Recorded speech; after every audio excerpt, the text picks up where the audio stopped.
देखिए, मुज़ाकरात उस वक्त होते हैं जब कोई गिव एंड टेक की पोजीशन में हो। अनफॉर्चुनेटली पाकिस्तान तहरीक इंसाफ इस वक्त गिविंग की पोजीशन में नहीं है। वो 8 फरवरी 2024 को इमरान खान साहब इस पोजीशन में थे कि वो मामलात कर सकते थे, मुज़ाकरात कर सकते थे, टेबल सजा सकते थे, लेकिन उस वक्त वो फौरी तौर पर पहाड़ पर चढ़ गए। इमरान खान साहब जो हैं वो मुज़ाकरात का सिर्फ 2 नकाती एजेंडा उनके सामने है। एक तो एस्टैब्लिशमेंट के साथ मुज़ाकरात करना चाहते हैं, वो गवर्नमेंट के साथ मुज़ाकरात करना नहीं चाहते, और दूसरा ये है कि उनका मुतालबा है कि मुझे निकाला जाए, यानी जेल से निकाला जाए, बाइज्जत तौर पे मुझे रिहा किया जाए और फिर इक़्तिदार मेरे हवाले किया जाए, और फिर जो लोग जिन्होंने 2024 में धांधली की थी या करवाई थी या जिनके ऊपर शक है, उन सबको गिरफ्तार किया जाए, उनका एहतसाब किया जाए। तो कौन होगा जो इस शर्तों के ऊपर मुज़ाकरात करेगा इमरान खान साहब के साथ? तो मुझे नहीं लगता शाह महमूद कुरैशी साहब हो सकता है इमरान खान साहब की मर्जी के बगैर या इमरान खान साहब की मंशा के बगैर ही मुज़ाकरात स्टार्ट करते हैं। अगर वो स्टार्ट करते हैं तो ये एक दूसरी नौयत के मुज़ाकरात होंगे जिसमें इमरान खान साहब की रिहाई शामिल नहीं हो। 4 लोग हैं जो इस वक्त पाकिस्तान में मुकद्दर के सिकंदर जिनको कहा जा सकता है, लेकिन अब इशू ये कि क्या ये इकट्ठे बैठ सकते हैं? बदकिस्मती से ये सारे इकट्ठे नहीं बैठ सकते। कोई ना कोई एक एलिमेंट होगा जो साइड लाइन हो जाएगा। और अगर ये मुज़ाकरात का राग दोबारा अलापा जा रहा है, आपकी क्या अंडरस्टैंडिंग है इन सारे मामलात को लेकर? बाकी मैं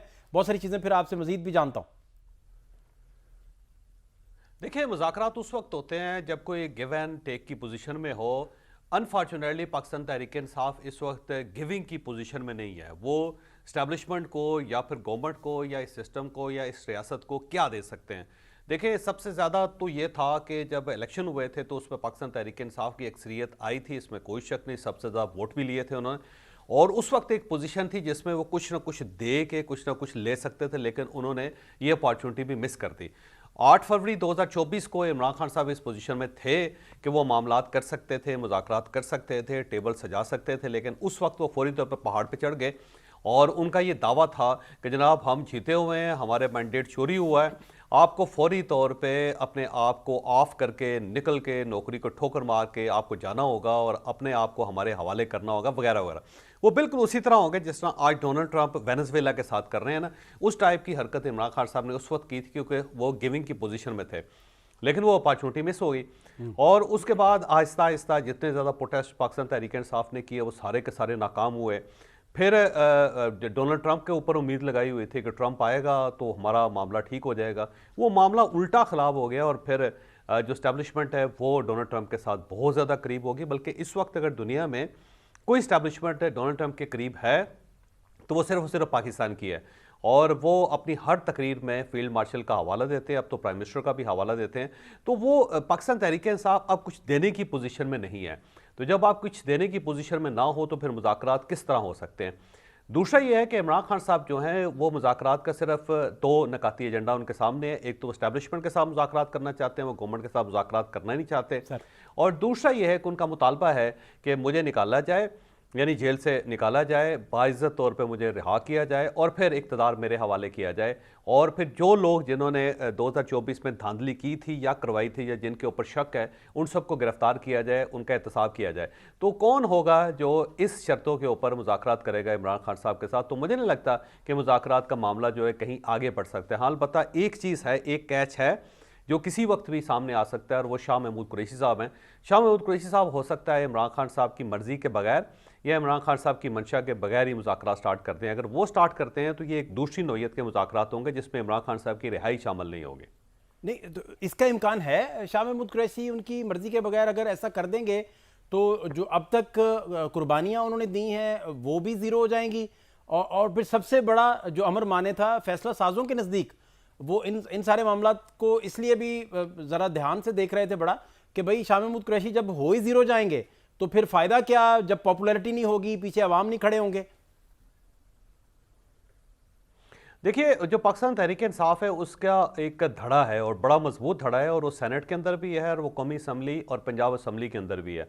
वो ये चाहता है कि शाह महमूद कुरैशी साहब मुज़ाकरात करें ताकि ये जो सख्ती है वो कम हो सके, क्योंकि जो ये लोग हैं इनके ऊपर 2 इशूज़ हैं। एक तो ये है कि इनको मजबूर होना पड़ता है कि इमरान खान साहब का नाम लें, अडयाला जेल के सामने खड़े हों, प्रोटेस्ट करें, इमरान खान साहब की जो हमशीराएँ हैं उनके साथ खड़े हों, और जब वो खड़े होते हैं तो ज़ाहिर है उनको ज़रा फेस करना पड़ता है म्यूज़िक को, और उनके लिए ज़िंदगी अज़ाब हो जाती है। तो वो चाहते हैं कि कहीं ना कहीं मुज़ाकरात हो के थोड़ी सी सेटलमेंट हो, ये जो मामलात हैं, ये जो इश्यूज़ चल रहे हैं, ये जो प्रेशर है, उससे हम कम अज़ कम अपने आप को निकाल सकें। वो लोग मुझे लगता है कि शाह महमूद कुरैशी साहब को सपोर्ट करेंगे।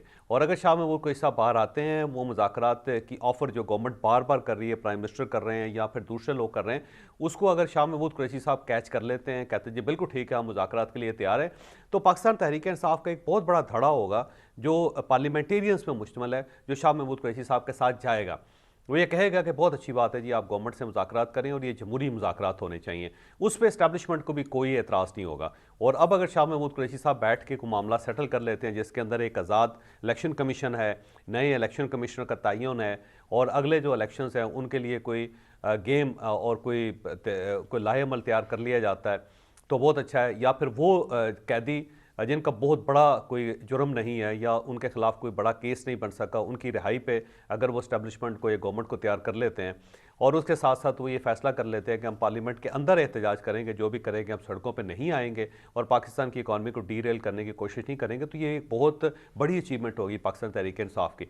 तो पाकिस्तान तहरीक इंसाफ के बहुत सारे ऐसे लोग हैं जो ये चाहते हैं कि शाह महमूद कुरैशी साहब लीड करके मामलात को सेटल करें, और शाह महमूद कुरैशी साहब ये इंप्रेशन देंगे पार्टी को कि ये अगर हमारे मुज़ाकरात कामयाब हो गए तो अगली स्टेज ये होगी कि हम इमरान खान साहब की रिहाई या बुशरा बीबी के लिए बात करेंगे। तो मुझे लगता है कि ये मामला जो है इस साल के अंदर किसी वक्त भी, बल्कि इस साल के जो पहले 3 महीने उसके अंदर किसी वक्त भी ये हो जाएगा, और गवर्नमेंट भी इसको एक्सेप्ट कर लेगी और पार्टी के बहुत ज़्यादा लोग जो हैं इसको एक्सेप्ट कर लेंगे। दूसरा चौधरी साहब, जो राना सनाउल्लाह साहब का उन्होंने बयान दिया, बड़ा लेटेस्ट, जो फरमा रहे हैं कि भाई 5 बड़े बैठे हैं तो मामला आगे बढ़ेंगे। उन्होंने कहा मेरे और आमिर डोगर साहब के आपस में मुज़ाकरात करने या डिस्कशन करने से तो कुछ भी नहीं होगा।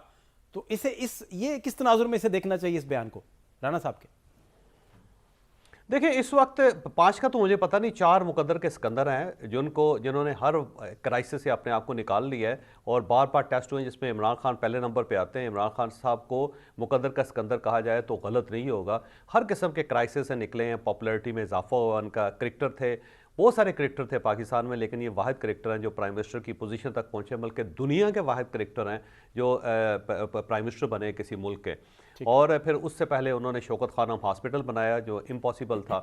अब जेल के बारे में भी कहा जाता था कि ये बर्दाश्त नहीं कर सकेंगे, वो कर गए। तो हर किस्म के क्राइसिस से इमरान खान साहब निकल जाते हैं, तो ये बड़े खुशकिस्मत आदमी हैं। दूसरे मियां नवाज शरीफ हैं। मियां नवाज शरीफ की 3 बार गवर्नमेंट ख़त्म हुई, जेलें उन्होंने बर्दाश्त की, पूरी फैमिली जो है उनको पैक करके बाहर फेंक दिया गया, लेकिन इसके बावजूद सर्वाइव भी किया उन्होंने और वो वापस भी आए।